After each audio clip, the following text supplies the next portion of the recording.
Hola, hola, hola, hola. Bienvenidos a esto que se llama Palmira TV. Y quien les habla, Francisco García, Titán Caracol 2019.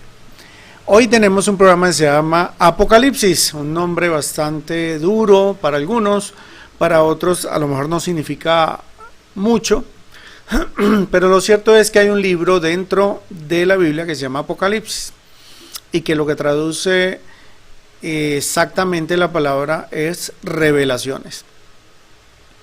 Durante estos 2000 años en que se ha escrito la Biblia y que se ha, llamémoslo así, distribuido por todo el mundo, pues el Apocalipsis es uno de los libros de pronto que más infunde miedo. Se habla de la ira de Dios y a veces uno se pregunta, ¿será que Dios tiene ira? Bueno, pero vamos a abordar este tema de una manera objetiva y vamos a ver los hechos, y los hechos son los siguientes. Primero vamos al libro de Wikipedia. Vamos a ver Wikipedia. ¿Qué nos dice exactamente esta enciclopedia? Vamos a verlo.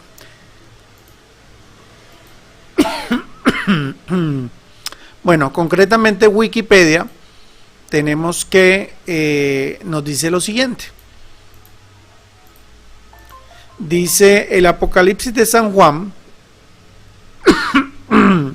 en griego significa revelación de Juan, también conocido como el libro de las revelaciones. Es el último libro de lo que es el Nuevo Testamento y de la Biblia cristiana. También es conocido como revelaciones de Jesucristo. Y esto, digamos que es una manera de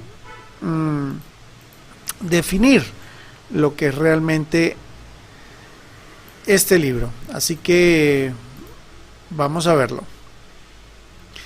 También es conocido como Revelaciones de Jesucristo por el título que al principio se da a este libro.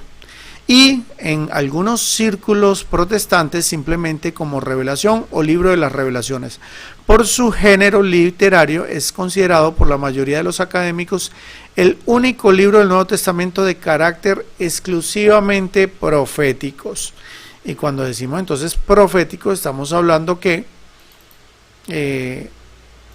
bueno, es un libro que podríamos decir que predice el futuro de la humanidad, llamémoslo de esa manera. Entonces vamos a bajar un poco y sigamos conociendo un poco lo que nos dice acá Wikipedia. El Apocalipsis quizás sea el libro más rico en símbolos de toda la Biblia. La cantidad de símbolos, eventos y procesos complica la tarea de interpretar la totalidad del texto. Así que vámonos de inmediato a lo que sería el primer video que tenemos preparado el día de hoy. Y es Apocalipsis, muy el libro didáctico, de la revelación de que Jesús. hay una serie de el autor de este libro, animaciones que por nos van a cierto hacer no se entender llama Apocalipsis, de se manera nombra al muy principio. organizada Fue lo que realmente sería el libro del Apocalipsis. Pero no sin antes en decir algunos detalles, ¿no? Estamos hablando, o aquí se va a hablar de 4 sellos, se va a hablar de 4 copas y de 4 trompetas. Y dentro de cada uno de ellos se va a desarrollar como tal el Apocalipsis. ¿Quién escribe esto? Bueno, realmente lo escribe Juan, pero no se sabe qué Juan es. Si es alguno de los otros Juan que aparecen en la Biblia. Simplemente él dice que estaba en la isla de Patmos. La isla de Patmos está en el Mediterráneo.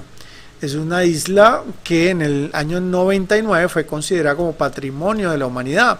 También se le llama, si no estoy errado, la otra Jerusalén. Pero bueno, arranquemos con este primer video y vamos a entender a través de este canal de YouTube, de donde hemos tomado este video, qué es el Apocalipsis. escrito por Juan, lo que podría referirse al discípulo amado que escribió el Evangelio y las cartas de Juan. O podría ser un Juan diferente, un judío mesiánico que viajaba enseñando en la iglesia primitiva. Sea el Juan que fuera, deja claro en el párrafo introductorio qué clase de libro ha escrito. Primero que nada, lo llama una revelación o apocalipsis. La palabra griega es apocalipsis y se refiere a un tipo de literatura muy conocida para los lectores de Juan, debido a las escrituras hebreas y a otros textos judíos populares. El género apocalíptico registra los sueños y visiones simbólicas del profeta, los cuales revelan la perspectiva celestial de Dios en la historia y en los eventos actuales, de modo que el presente pueda ser interpretado a la luz del resultado final de la historia. Y Juan dice que este apocalipsis es una profecía, lo que significa que es una palabra procedente de Dios para el pueblo de Dios, hablada a través de un profeta, usualmente para advertirles o para consolarles en un tiempo de crisis. Al llamar a este libro una profecía, Juan está diciendo que se levanta en la tradición de los profetas bíblicos y está trayendo su mensaje a una culminación. Esta profecía apocalíptica fue enviada a personas reales a quienes Juan conocía. El libro empieza y concluye con una carta circular que fue enviada a 7 iglesias en la antigua provincia romana de Asia. Ahora, el 7 es un número lleno de significado para Juan. Es un símbolo de plenitud basado en los 7 días del ciclo del Sabbat en el Antiguo Testamento. Y Juan ha entretejido el número 7 en cada parte de este libro. Ahora, con esta introducción, Juan nos ha dado una guía clara acerca de cómo quiere que entendamos este libro. La apocalíptica judía se comunica a través de imágenes simbólicas y números. No es un código secreto que predice la fecha del fin del mundo. Más bien, Juan está usando constantemente estos símbolos extraídos del Antiguo Testamento y espera que sus lectores vayan y descubran lo que significan estos símbolos al buscar los textos a los que están aludiendo. Además, el hecho de que es una carta significa que Juan en realidad está abordando la situación de estas iglesias del primer siglo. Así que, aunque este libro tiene mucho que decir a los cristianos de generaciones posteriores, el mensaje de este libro debe primero ser anclado en el contexto histórico del tiempo, lugar y audiencia de Juan, lo cual nos lleva a la primera sección del libro, el mensaje de Jesús a las 7 iglesias. Juan estaba exiliado en la isla de Patmos y vio una visión de Jesús resucitado y exaltado como el Rey del mundo y quien estaba de pie entre 7 candeleros. Y se le dice a Juan que este es un símbolo de las 7 iglesias en Asia Menor, el cual ha sido adaptado del libro del profeta Zacarías. Jesús empieza a abordar los problemas específicos que cada iglesia enfrenta. Algunas eran apáticas por su prosperidad y su influencia. Otras estaban moralmente corrompidas. Sus miembros todavía estaban comiendo comidas provenientes de rituales paganos y teniendo sexo casual en los templos paganos. Pero en otras de las iglesias, sus miembros permanecieron fieles a Jesús y estaban sufriendo acoso y hasta persecución violenta. Y Jesús advierte que las cosas se van a poner peores. Una tribulación que viene sobre las iglesias y las obligará a elegir entre la transigencia o la fidelidad. Para el tiempo de Juan, el asesinato de cristianos por parte del emperador romano Nerón ya había pasado y probablemente estaba en marcha la persecución por parte del emperador Domiciano. Así que la tentación era negar a Jesús, ya sea para evitar la persecución o simplemente para unirse al espíritu de la época romana. Jesús les llama a la fidelidad para que ellos puedan vencer o literalmente conquistar. Y Jesús promete una recompensa para todos los que se mantengan fieles en esas iglesias. Cada recompensa se extrae directamente de la visión final del libro sobre el matrimonio del cielo y la tierra. Así que esta sección inicial establece la tensión principal de la narrativa que guiará el desarrollo de la historia en este libro. ¿Permanecerá el pueblo de Jesús?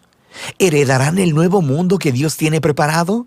¿Y por qué la fidelidad a Jesús se describe como una conquista? El resto del libro es la respuesta de Juan a estas preguntas. Después de esto, Juan tiene una visión del trono celestial de Dios y la describe con imágenes extraídas de muchos profetas del Antiguo Testamento. Alrededor de Dios hay criaturas y ancianos que representan a toda la creación y a las naciones humanas. Y estos le están rindiendo honor y lealtad al único Dios, Creador verdadero, quien es santo, santo, santo. En la mano de Dios está un rollo cerrado con 7 sellos de cera. Simboliza el mensaje de los profetas del Antiguo Testamento y el rollo sellado de las visiones de Daniel. Estos tratan sobre cómo el reino de Dios se manifestará completamente, tanto en la tierra como en el cielo. Pero sucede que nadie es capaz de abrir el rollo hasta que Juan escucha de alguien que sí puede. El león de la tribu de Judá y la raíz de David. Él puede abrirlo. Estas son descripciones clásicas del rey mesiánico en el Antiguo Testamento, quien traería el reino de Dios a través de conquistas militares. Ahora, eso es lo que Juan escucha, pero luego, cuando se voltea a ver, lo que ve no es un rey león agresivo, sino un cordero sacrificado y ensangrentado, y quien está vivo, parado y listo para abrir el rollo. Ahora, el símbolo de Jesús como un cordero inmolado es de importancia crucial para entender el libro. Juan está diciendo que la promesa del Antiguo Testamento sobre el futuro y victorioso reino fue inaugurada a través del Mesías crucificado. Jesús venció a sus enemigos al morir por ellos como el verdadero Cordero Pascual, para que así ellos pudieran ser redimidos. Debido a la resurrección, la muerte de Jesús en la cruz no fue una derrota. Fue su entronización, fue la manera en que conquistó al mal.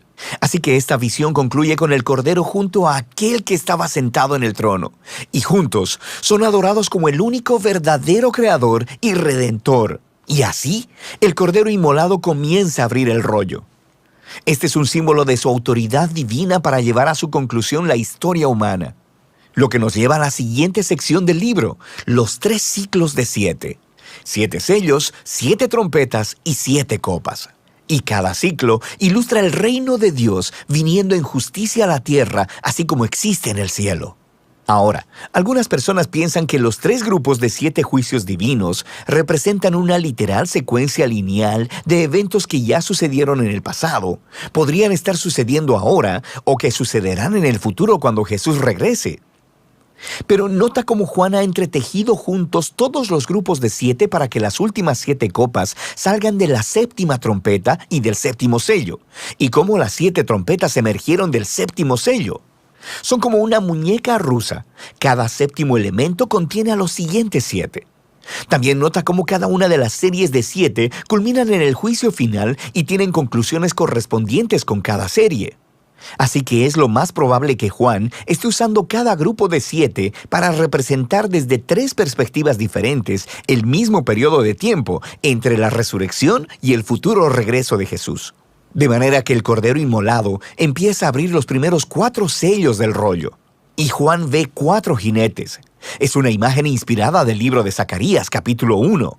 Y ellos simbolizan tiempos de guerra, conquista, hambruna y muerte. En otras palabras, un trágico día promedio en la historia humana. Luego, el 5º sello representa a los mártires cristianos asesinados delante del trono celestial de Dios y cómo el clamor de su sangre inocente se eleva delante de Dios, como el humo desde el altar del incienso. Y se les dice que reposen porque todavía más cristianos van a morir. No se nos dice por qué, pero se nos dice que no durará para siempre. El 6º sello es la respuesta final de Dios a su clamor. Él trae el gran día del Señor descrito en Isaías y Joel. La gente de la tierra claman, ¿quién podrá mantenerse en pie? Y de repente, Juan detiene la acción con un intermedio para responder esa pregunta. Juan ve un ángel con una sortija de sello viniendo a poner una marca de protección sobre los siervos de Dios, quienes están soportando todas estas dificultades, y escucha que el número de los que fueron sellados es 144,000. Es un censo militar como el que está en el libro de Números, capítulo 1. Hay 12,000 de cada una de las 12 tribus de Israel. Ahora, pon atención. El número de este ejército es lo que Juan escuchó, así como escuchó acerca del vencedor león de Judá. Pero en ambos casos, lo que él vio cuando se volteó a ver fue el sorprendente cumplimiento de esas imágenes militares en Jesús, el Cordero inmolado. Así que cuando él mira este mesiánico ejército del reino de Dios, está formado de personas de todas las naciones, cumpliendo así la antigua promesa de Dios a Abraham. Este ejército multiétnico del Cordero puede sostenerse delante de Dios porque han sido redimidos por la sangre del Cordero y ahora son llamados a conquistar, no matando a sus enemigos, sino sufriendo y dando testimonio, justo como el Cordero. Después de esto, el 7º y último sello se rompe. Pero antes de que el rollo sea abierto, las 7 trompetas de advertencia emergen y fuego es tomado del altar del incienso. Este simboliza el clamor de los mártires y su derrame sobre la tierra trae la realización del día del Señor. Ahora, con las 7 trompetas, Juan da un paso atrás y cuenta de nuevo la historia, esta vez con imágenes de la historia del Éxodo. Así que los primeros 5 sonidos de trompeta reproducen las plagas enviadas sobre Egipto. Luego, la 6ª trompeta libera a los 4 jinetes que vinieron de los primeros 4 sellos. Pero luego Juan nos dice que a pesar de todas estas plagas, las naciones no se arrepintieron, justo como el faraón no lo hizo en la historia del Éxodo. De manera que parece que el juicio de Dios por sí solo no traerá a las personas a un arrepentimiento humilde delante de Él. Entonces Juan detiene una vez más la acción con otro intermedio. Un ángel le trae el rollo sin sello, el cual fue abierto por el Cordero. Y tal como a Ezequiel, se le dice a Juan que se coma el rollo y que proclame su mensaje a las naciones. Finalmente, el rollo del Cordero es abierto y ahora descubriremos cómo el reino de Dios vendrá a la tierra. El contenido del rollo se describe en 2 visiones simbólicas. Primero, Juan ve el templo de Dios y a los mártires junto al altar, y se le dice que mide el templo y que los separe.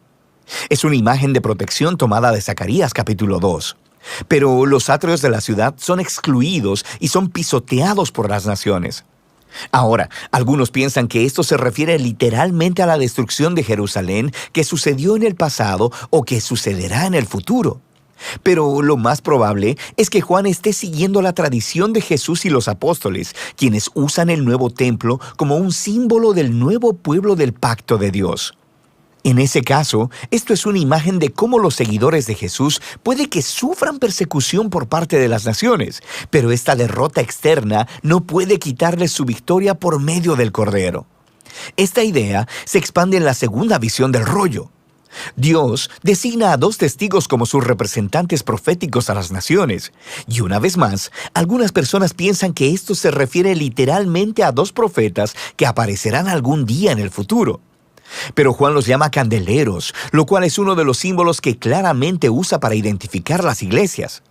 Así que esta visión es probablemente acerca del rol profético de los seguidores de Jesús, quienes deben llevar el manto de Moisés y de Elías y llamar a las naciones y a los gobernantes idólatras para que se vuelvan al único Dios verdadero.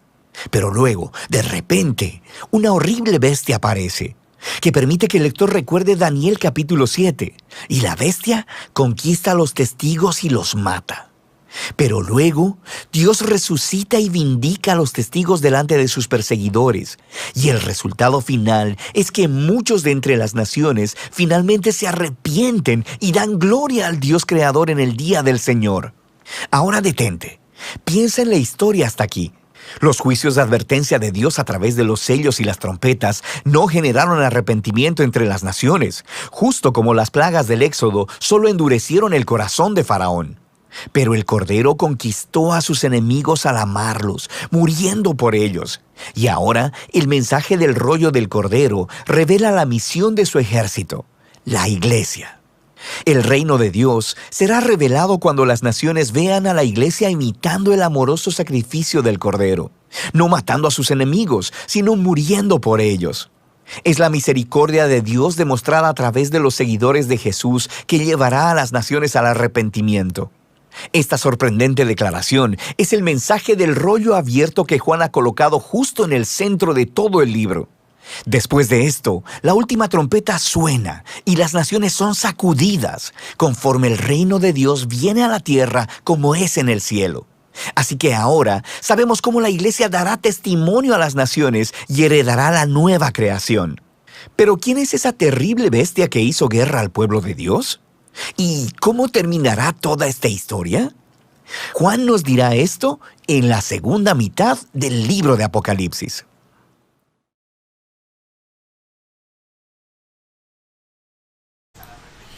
Bueno, según lo que vimos en esta explicación gráfica, podemos entender varias cosas, ¿no? Una que cuando se habla del Cordero, al parecer se refiere obviamente a Cristo, ¿no? A la carne sacrificada. Y hace mucha referencia a libros de Daniel, sobre todo cuando habla de las bestias. Entre otras cosas, pues parece ser que todo el tiempo Dios está buscando que el hombre acepte sus pecados y cambie, ¿no? Eso es un poco lo que está todo el tiempo hablándose acá.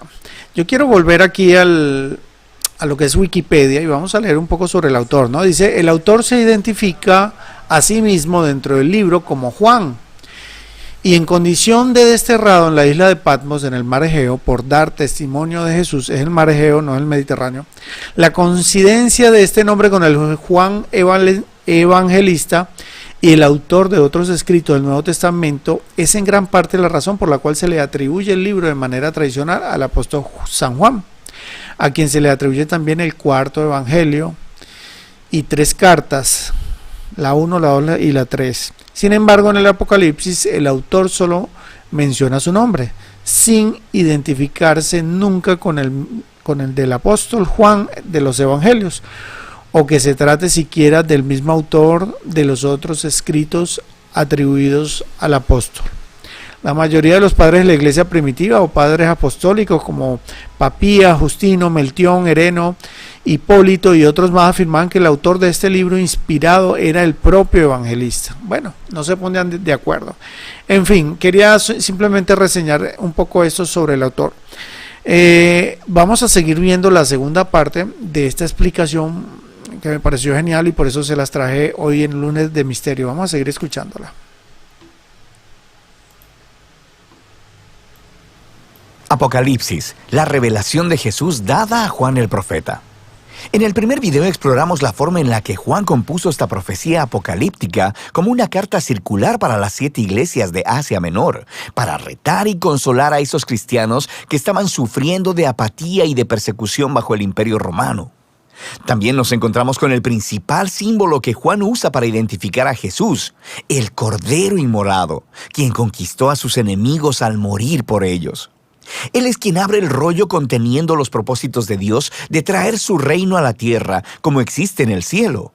La apertura del rollo trajo juicios de advertencia similares a las plagas de Egipto, y al igual que Faraón, las naciones no se arrepintieron. Luego, Juan introdujo el ejército multiétnico del Cordero y el rollo abierto reveló su extraña misión.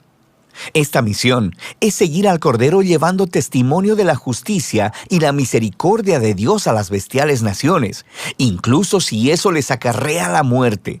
Y ellos conquistarán a la bestia al entregar sus vidas, justo como lo hizo el Cordero. Y es esto lo que moverá a las naciones al arrepentimiento. En el resto del libro, Juan completará su retrato de esta bestia y de su guerra contra el pueblo de Dios y cómo termina esta historia. Después de las 7 trompetas, Juan interrumpe el ritmo de los 7 con una serie de visiones a las cuales él llama señales. La palabra literalmente quiere decir símbolos y estos capítulos están llenos de ellos. Estas visiones exploran en mayor profundidad el mensaje del gran rollo abierto. La primera visión revela la batalla espiritual cósmica que estaba detrás del sufrimiento de las 7 iglesias debido a la persecución romana. Es una manifestación de ese antiguo conflicto que comenzó en Génesis capítulo 3. La serpiente, que representa la fuente de toda maldad, se muestra aquí como un dragón. Ataca a una mujer y su simiente. Ellos representan al Mesías y a su pueblo.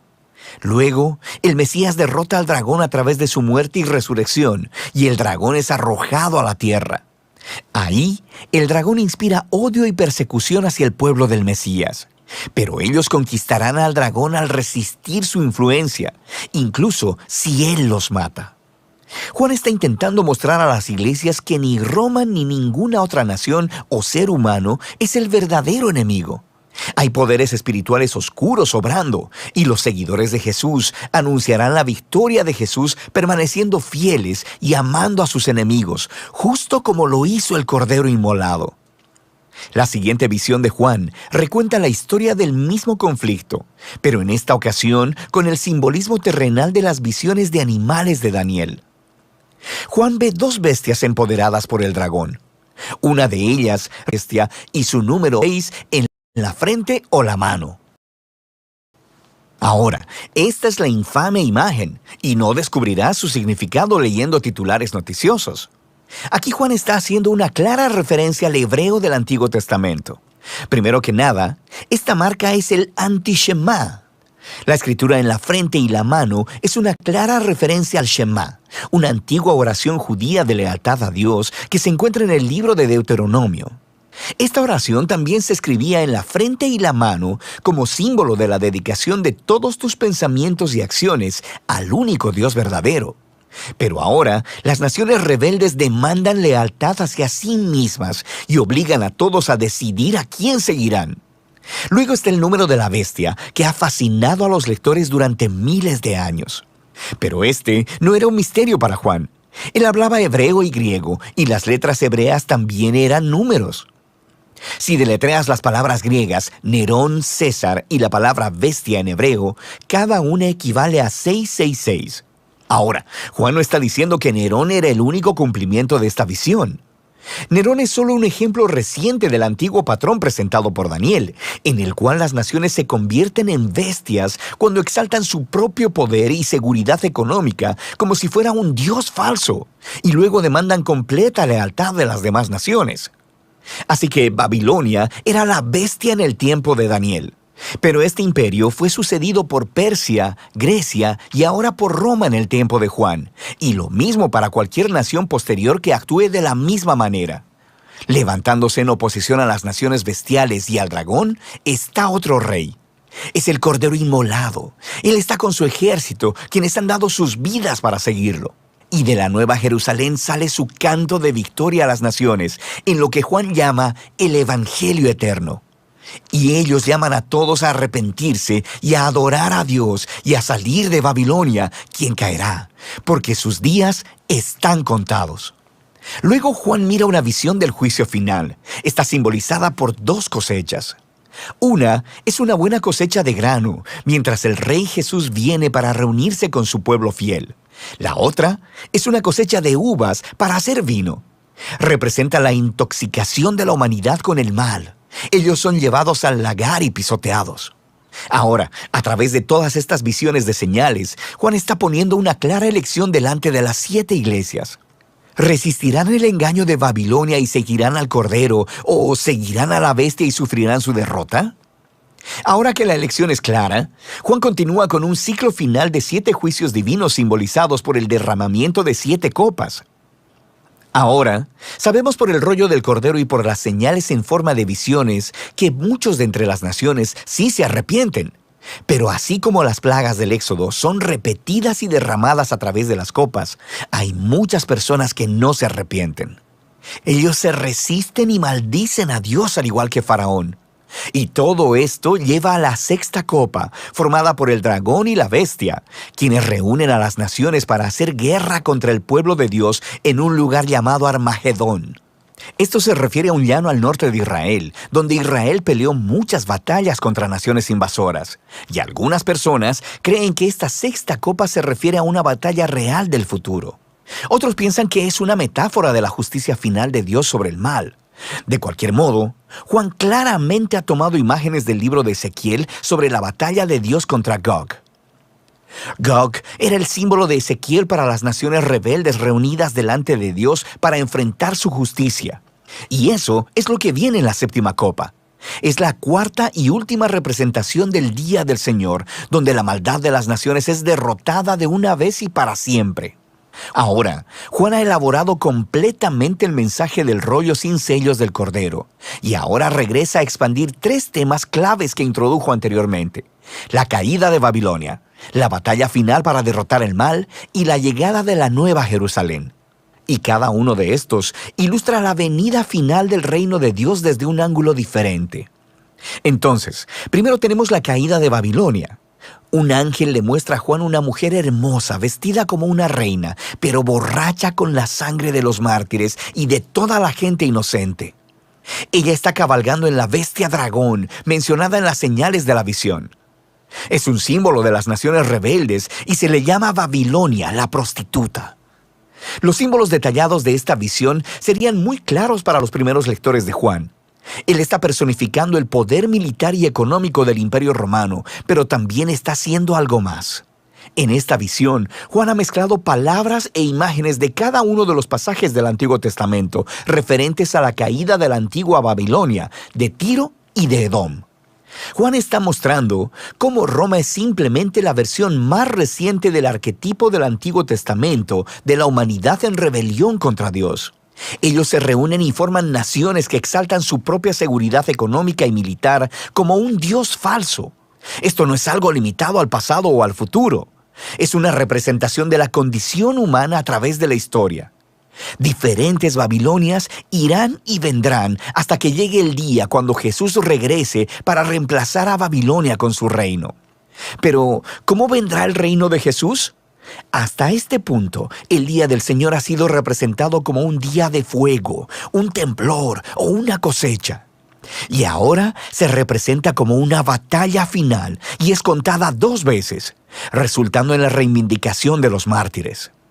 Ahora, Juan nos regresa a la 6ª copa, donde las naciones estaban reunidas para oponerse a Dios, y de repente Jesús aparece.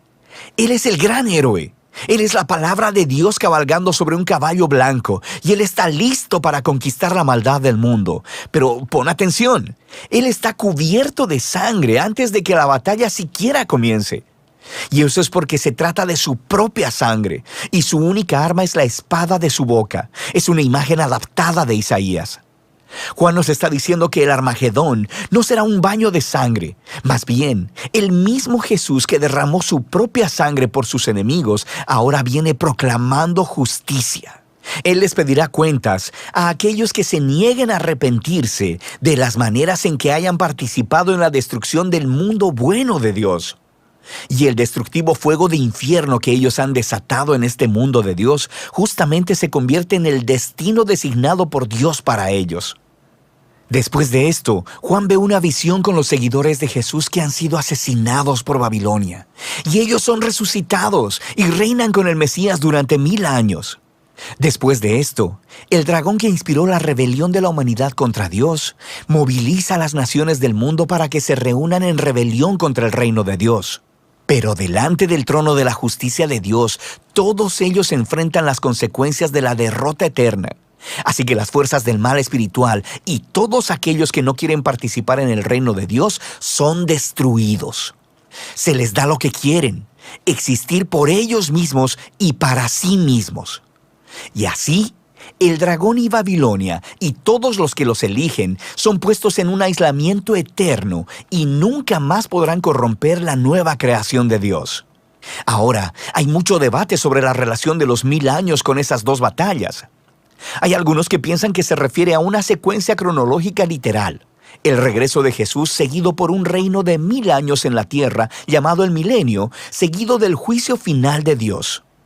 Otras personas piensan que los 1000 años son un símbolo de la victoria presente de Jesús y los mártires sobre la maldad espiritual, y que las 2 batallas representan el regreso futuro de Jesús desde 2 ángulos diferentes. Cualquiera que sea la postura que tomes, el punto principal es claro. Cuando Jesús regrese como rey, Él lidiará con el mal para siempre y reivindicará a aquellos que han sido fieles a Él. El libro concluye con una visión final del matrimonio del cielo y la tierra. Un ángel le muestra a Juan una hermosa novia que simboliza la nueva creación que ha venido a unirse para siempre con Dios y con su pueblo del pacto. Dios anuncia que Él viene a vivir con la humanidad para siempre y que Él está haciendo todas las cosas nuevas. Esta visión de Juan es un caleidoscopio de las promesas en el Antiguo Testamento.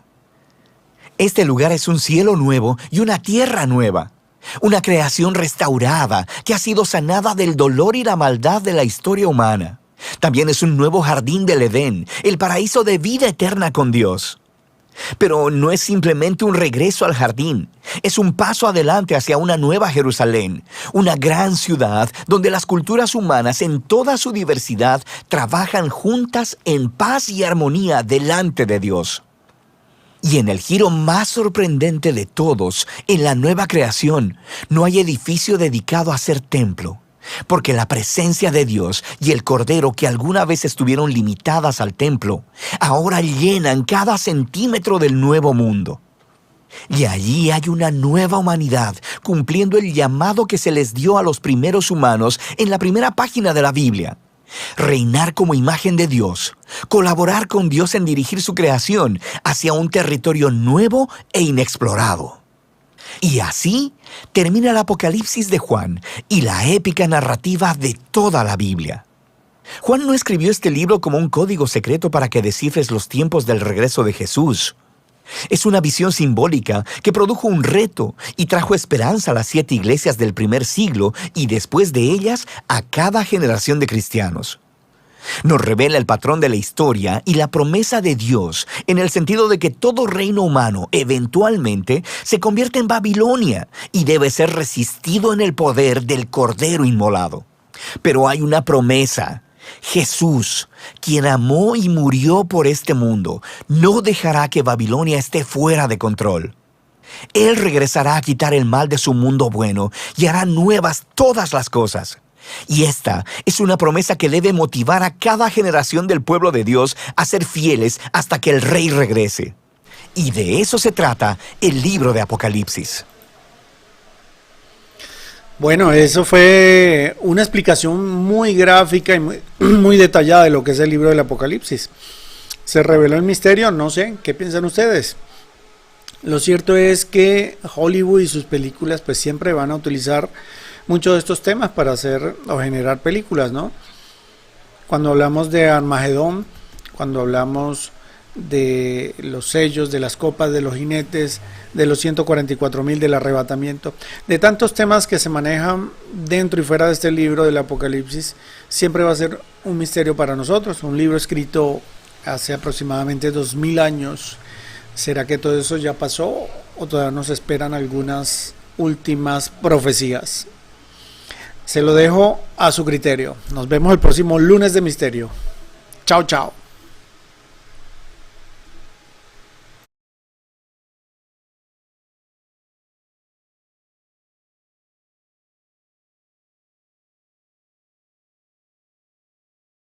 Luciana, quiero invitarte a un curso de programación para niños.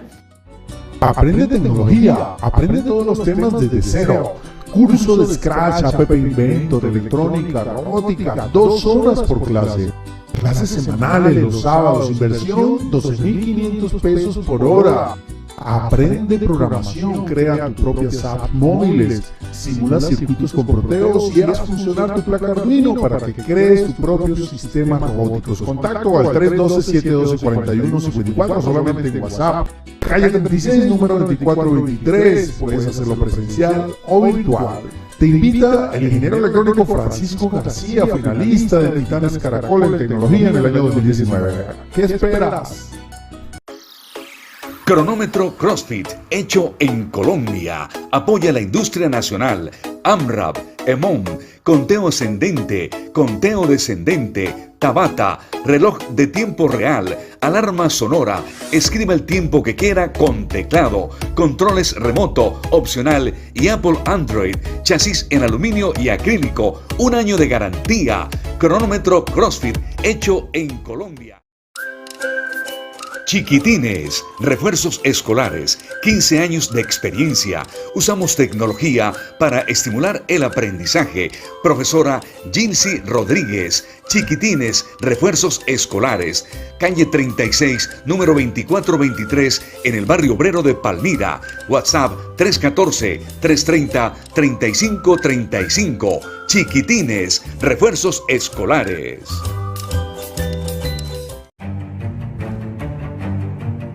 Ciclo Hogar, responsabilidad y cumplimiento, reparación